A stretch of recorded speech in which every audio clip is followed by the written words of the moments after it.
Before diving in, a quick reality check. The way your hook is written presents very serious legal accusations as confirmed facts. Unless these claims are publicly verified by credible sources, framing them as proven can be misleading or even harmful. I'll keep the story powerful and engaging, but I'll present it as an unfolding investigation with questions, tensions, and perspectives rather than declaring unverified conclusions as facts. Justice for Yu Menglong, the truth that refuses to stay buried. The moment you hear the story, you're no longer just a viewer. You become part of something bigger, something urgent, something that demands attention. What if everything you thought you knew was only a fraction of the truth? What if behind the silence lies a chain of unanswered questions waiting for someone to finally connect the pieces? Stay with this story until the very end, because what unfolds might change the way you see everything.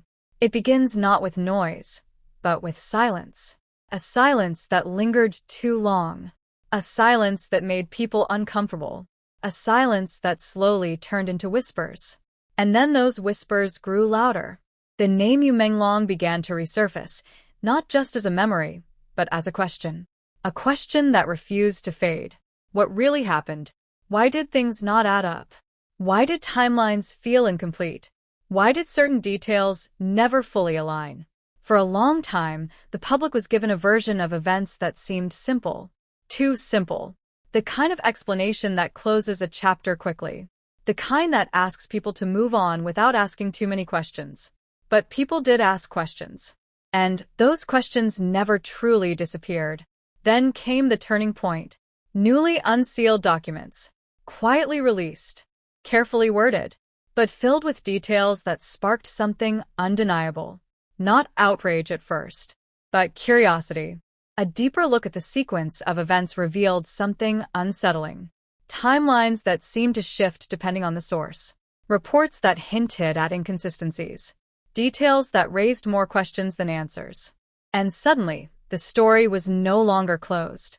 It was reopening. At the center of this growing storm stood CFA.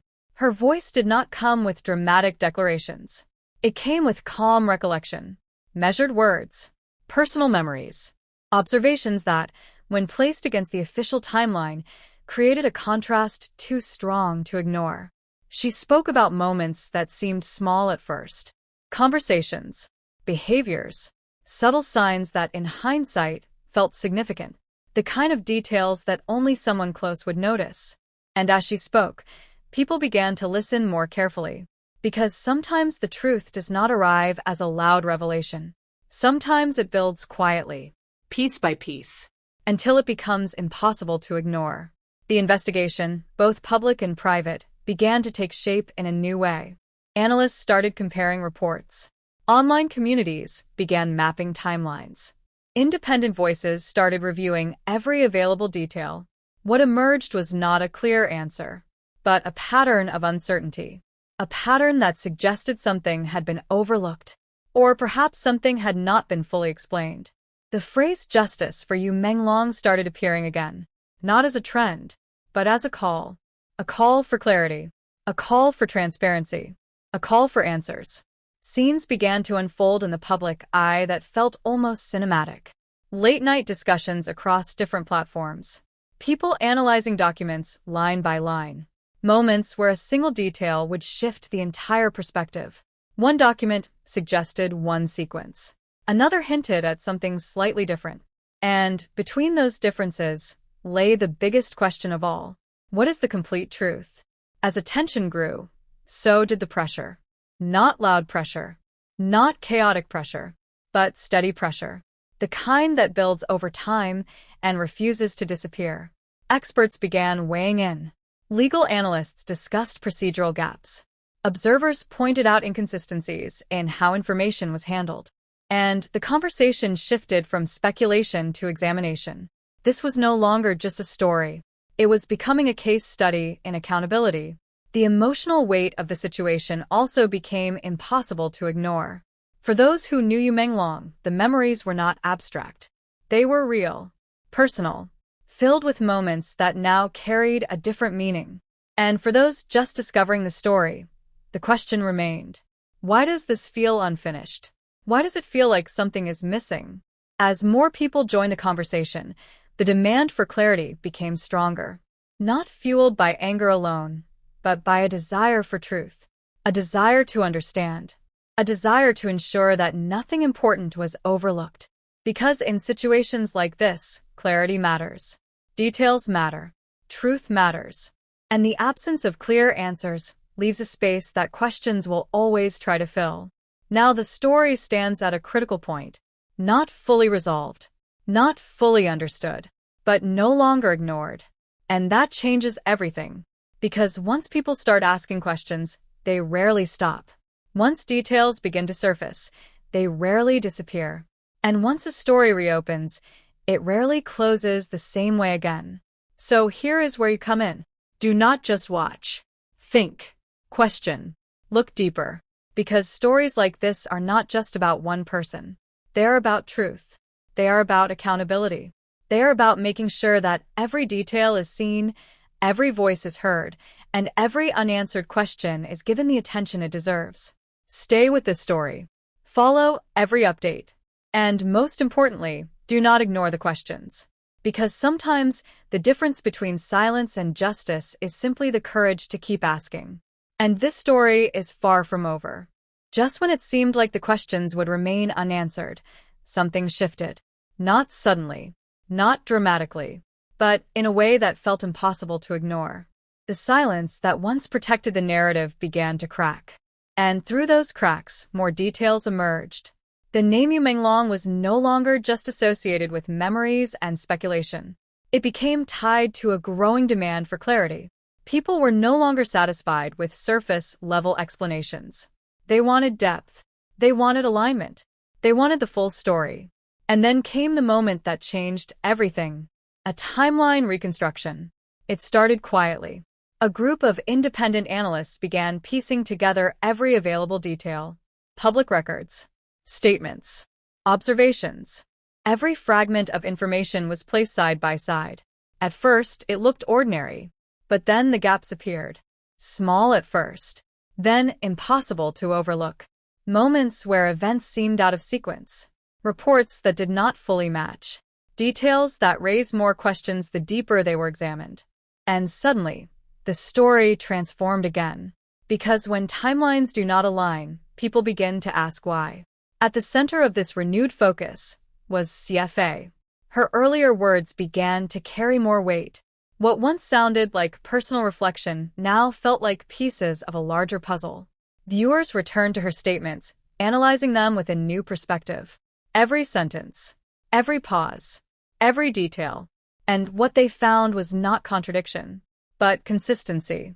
A consistency that made the unanswered questions feel even heavier. The emotional atmosphere surrounding the case began to intensify. Online discussions grew deeper. Not louder, but more focused. People were no longer reacting. They were investigating. Scenes unfolded that felt almost unreal. Late-night live discussions where individuals mapped out timelines in real time. Comment sections filled with structured breakdowns instead of random opinions. People collaborating across different regions, all trying to understand one thing: what really happened. And then, another development. Legal observers began to speak more openly, not making conclusions, but raising possibilities. Possibilities about procedural gaps, about overlooked details, about whether everything that should have been examined was truly examined. These were not accusations. They were questions. But they were powerful questions. Because once those questions are asked publicly, they create momentum. And momentum changes everything. The phrase justice for Yu Menglong evolved again. It was no longer just a call for answers. It became a movement for transparency, for thoroughness, for accountability. As pressure continued to build, the narrative surrounding the case reached a critical point.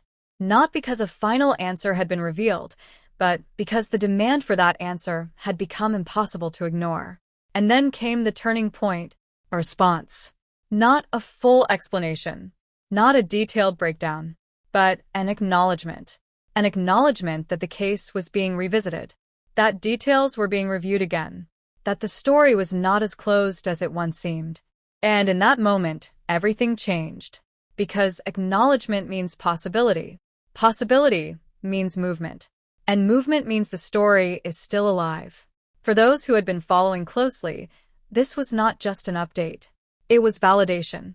Validation that the questions mattered, that the details mattered, that persistence mattered. The emotional weight of the situation reached its peak. For those connected to Yu Menglong, this was more than a public conversation. It was personal. It was about memory. It was about dignity. It was about ensuring that nothing important was left unexplored. And for the wider audience, the realization settled in. This was never just about what happened. It was about understanding how it happened, why it happened, and whether everything that could have been done was done. As the review process continued, the focus shifted from speculation to patience.